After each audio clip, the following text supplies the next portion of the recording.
রান্না রকমারি ইউটিউব চ্যানেলে আপনাদের স্বাগত। আজকে আমি বানাচ্ছি আলু পেঁয়াজ দিয়ে চিংড়ি মাছের ঝোল। চলুন দেখে নিই কীভাবে বানাচ্ছি।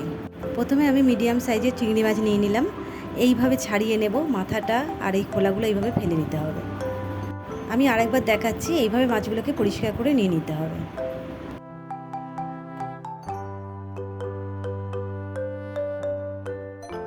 এইভাবে সব মাছগুলো আমি ছাড়িয়ে নিলাম।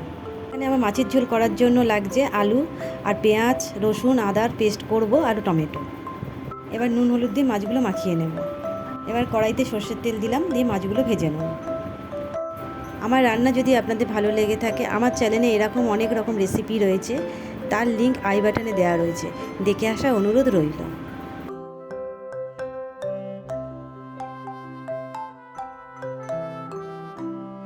এবার আদা রসুন পেঁয়াজ একসাথে বেটে নেব। এরকম চিংড়ি মাছের ঝোলে অনেকে বেগুন দিয়ে থাকে, আমি এখানে বেগুন ব্যবহার করলাম না, আপনারা চাইলে বেগুন দিতে পারেন। এইভাবে চিংড়ি মাছের ঝোল করে দেখবেন, আমাকে অবশ্যই কমেন্টে জানাবেন কেমন লাগলো।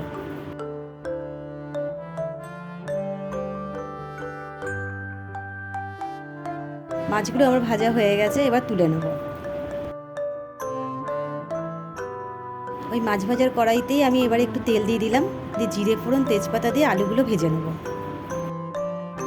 এবার আদা রসুনের পেস্টটা আমার হয়ে গেছে, এবার তুলে রাখছি।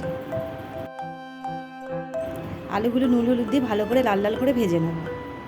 এবার আমি আদা রসুন পেঁয়াজ আর টমেটোর পেস্টটা দিয়ে দিলাম, দিয়ে নেড়ে নেব। এবারে একে একে গুঁড়ো মশলাগুলো আমি দিয়ে দেবো, ধনে গুঁড়ো, জিরে গুঁড়ো, লাল লঙ্কা আর চিনি দিয়ে ভালো করে নেড়ে নেব। একটা কাঁচা লঙ্কাও দিয়ে দিলাম। মশলাটা কষা হয়ে এসছে, এবারে আমি জল দিয়ে দেবো পরিমাণ মতো। যে যতটা ঝোল পছন্দ করেন সেই অনুযায়ী ঝোল রাখবেন। ঝোলটা ফুটে এসছে, এবার ভাজা মাছগুলো আমি দিয়ে দেবো, দিয়ে ভালো করে একবার নেড়ে নেব। ঝোলটা ফুটে এলেই আমাদের রেডি আলু পেঁয়াজ দিয়ে চিংড়ি মাছের ঝোল। আজকে রান্নাটা যদি ভালো লেগে থাকে একটা লাইক করে দেবেন। আমার চ্যানেলে নতুন বন্ধু হয়ে থাকলে চ্যানেলটিকে সাবস্ক্রাইব করে দেবেন। দেখা হচ্ছে কোনো পরবর্তী রান্না নিয়ে।